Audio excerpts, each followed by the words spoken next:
Hey guys, how's it going? Today's video is a fiddle leaf fig care guide. The last time we talked about this, it's been about 3 or 4 years ago. In fact, it was when I brought this one home, and it has grown a ton since we brought it home. And this one and a couple more of mine need maintenance today, so I thought it'd be a good time to run through some tips. I do want to keep this as concise as possible, so we have broke this up into 10 categories. So we're going to talk about light exposure, watering, temperature, soil type, repotting, fertilizing, propagating, diseases, pests, and toxicity. We will go ahead and put all of those things up on the screen on one of these sides with timestamps if you want to skip forward to one of those sections in particular. Number one is light exposure, and this is probably one of the most important things that you can provide for your plant is the right amount of light. And fiddle leaf figs prefer bright indirect light for 6 to 8 hours a day. That's where you'll get the happiest plant.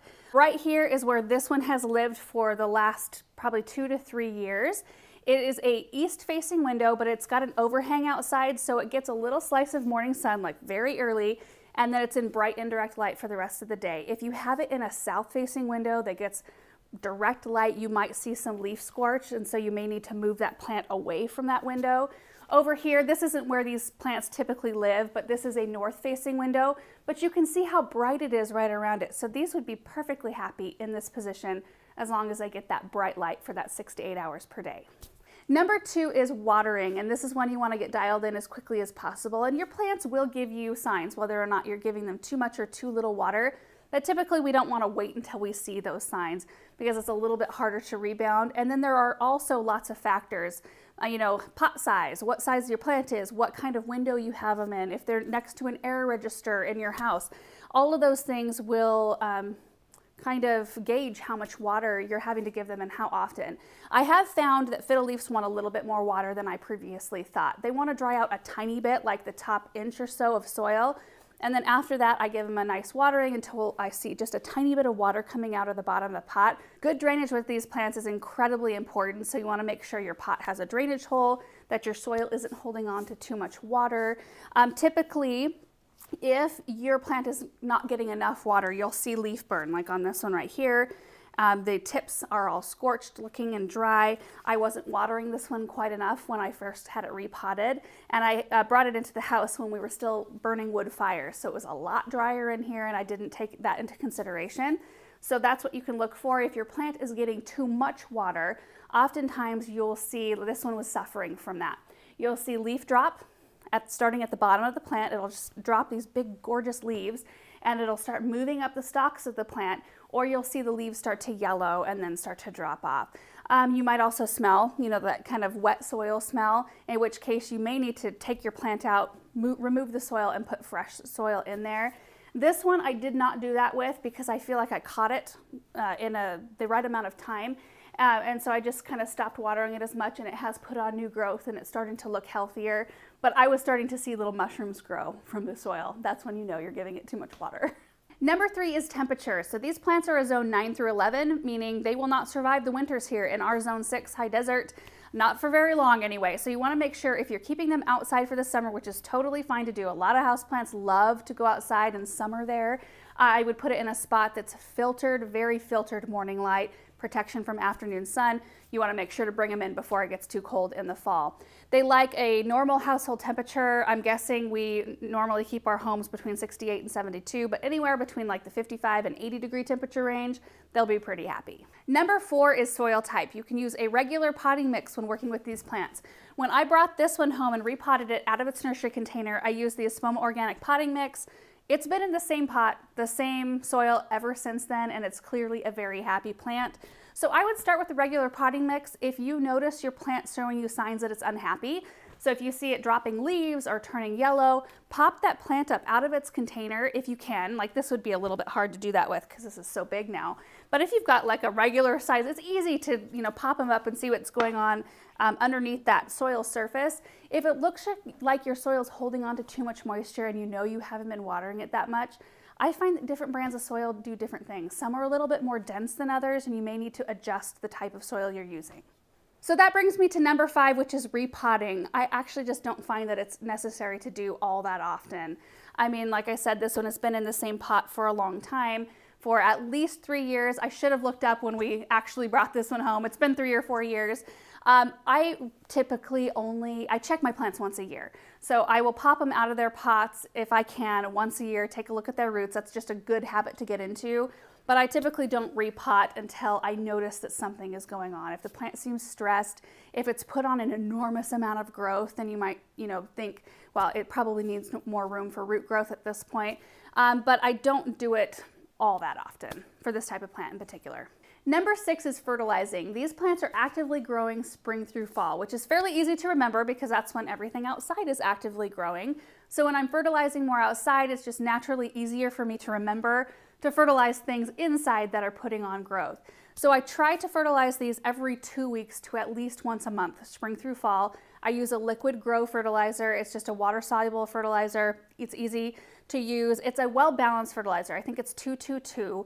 You can use a higher nitrogen fertilizer though, in this case, if you would like to, because they do have a lot of foliar growth to support. And so that would be a great thing to use as well. Number 7 is propagating and training your plant to make them look the way you want them to look. It's very easy to do. I know it seems like it's intimidating, but it's as simple as taking a cutting from the plant, putting the cutting in water, waiting for it to form roots, and then potting it up in potting soil. I mean, it's really simple, but you do need to know where to make your cut on the branch. So I'm going to show you this as an example because I can reach it, but then we're actually going to be making our cuttings from this larger plant and rooting these. So right here, you can see the tippy top of the plant. You want to follow that down and you can see where the soft new growth is. See how it's green in between each one of these nodes here? If you keep going down the stalk, you can see right here where it changes from new growth to older woody growth.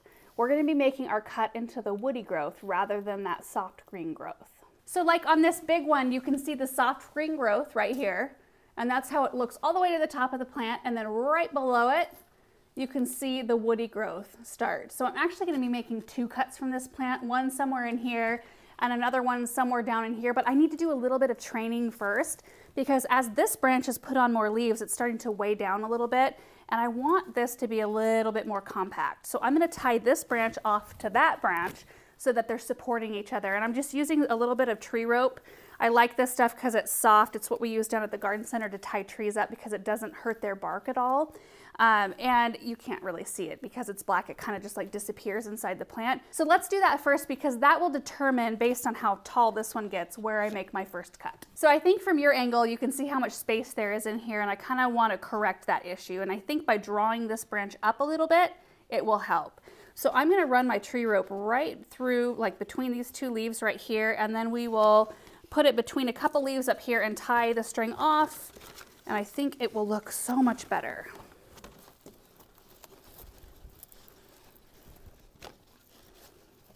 Yeah, I think it looks okay. I am going to rotate it though, so that this side of the plant's facing more light, so that it can fill in.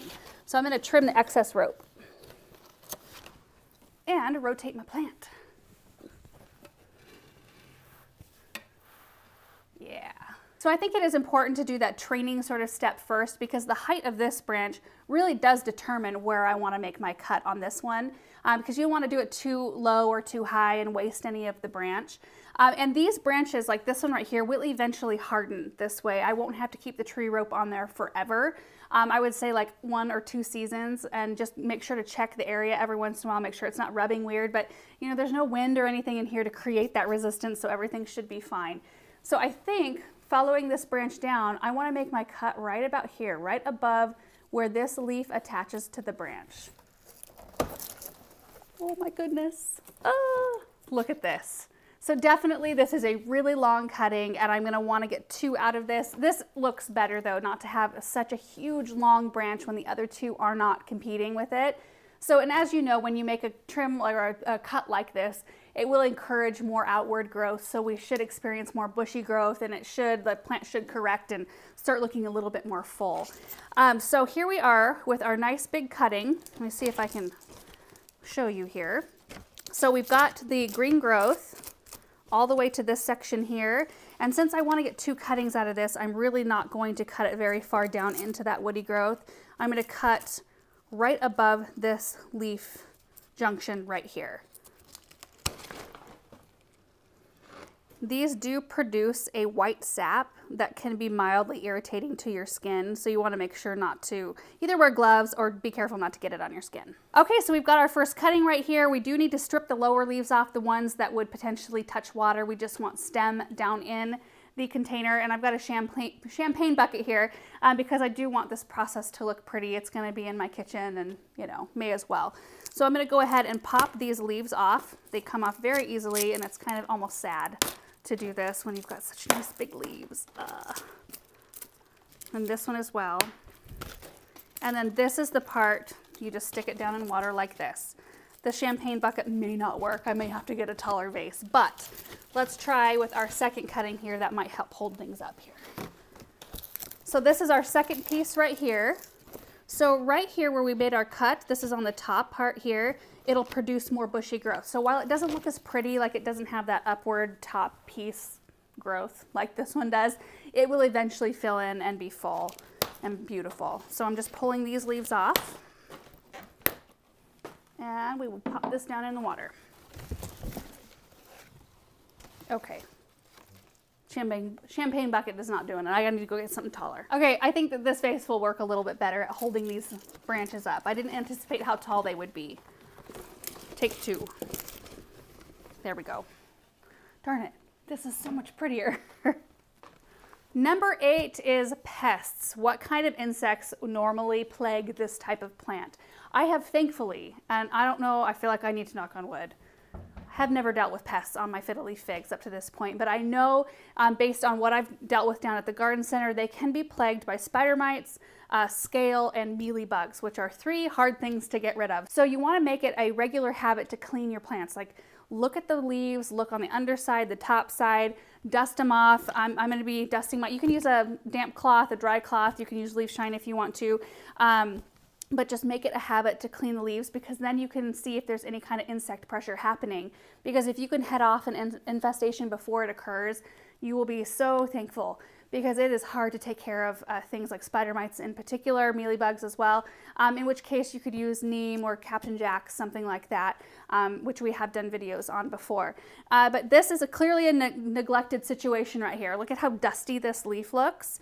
So I am just going to take, I've got this kind of lightly damp, I'm going to spray some leaf shine on and get these cleaned up real quick. So I like to use leaf shine and have never had an adverse reaction from using it. I know some people really don't like to use it, but you know, just do what you're comfortable with. And make sure you're cradling the leaf. I've got my hand right behind it. Cradle the leaf because they are kind of fragile and they will pop off the plant if you don't do that. And just give them a good once over. And this just gives you a really good chance to look at the whole entire leaf and make sure that you're not dealing with anything bad. Look at how much better that looks. Oh my word. Always look at the undersides of the leaves as well. You can see this leaf, like you don't need to wipe the undersides of the leaves, just look at them really closely, make sure you don't have any kind of insect issue at all, and these are spick and span. Number 9 are diseases or issues that you might see, and I've only kind of dealt with a couple, so I'm not super well versed in this category, but if you have a bacterial issue with your plant, you will notice, and I don't actually have an example, which is crazy to me. Usually I have a fairly good example of this because it's usually caused by a little bit of overwatering, but you might see like little brown dry spots happening on the interior part of your leaves. They might kind of be like reddish brown or black, and then they just kind of like, you could poke through them and make holes in your leaves. That's a bacterial issue that's typically caused, like I said, from overwatering. So just check the soil in your plant. You may need to change the soil out, remove those leaves that are showing those issues so that your plant's not supporting that leaf still, and it can put more energy into forming new leaves. The other thing I've dealt with, which is no big deal at all, let me grab this, is a little bit of edema. I just picked this one up recently. This is a totally aesthetic thing. Typically the plant will recover from it, but it's when the roots draw in too much water. They pick up too much water. The plant doesn't know what to do with it, so it basically goes up into the leaves and it bursts some of the vessels in the leaves. So you can see kind of that network, the design of reddish brown right there on the back of the leaf. That is where the vessels have burst. And plants typically recover from that. Just make sure, again, you're not overwatering your plant. You're letting it dry out slightly between, and the leaves should rebound. You don't need to remove the leaves or anything. I mean, if you have one that's severely, I mean, it looks really, really bad, go ahead and remove it just to make your plant look better, but it's not like to the detriment of your plant. Number 10 is toxicity. Like I mentioned earlier, when you make a cut on this plant, it does produce a little white sap that can be irritating to your skin. Typically, it's fairly mild unless you really get yourself into it, which, I mean, you'd have to really be intentional, I think. It can cause gastrointestinal issues in dogs and cats and people if you were to get some of it, like ingest some of it. I think it would take quite a bit of it to be really harmful, but it can cause some vomiting and diarrhea. So if you have some very rambunctious pets that like to get into your plants, definitely, keep that in mind and keep them up out of reach of pets and kids. So that's it, you guys. That is my care guide for fiddle leaf figs. I've had some pretty good luck with them over the years. They're a beautiful, beautiful plant that provide a nice bold texture in any area that you've got them. And I find that they're fairly versatile in the fact that they can survive a little bit of lower light. They don't need to be in direct sunshine like some plants need. So they are a fairly easy keeper. So I hope that this guide was helpful to you guys. Thank you so much for watching, and we will see you in the next video. Bye.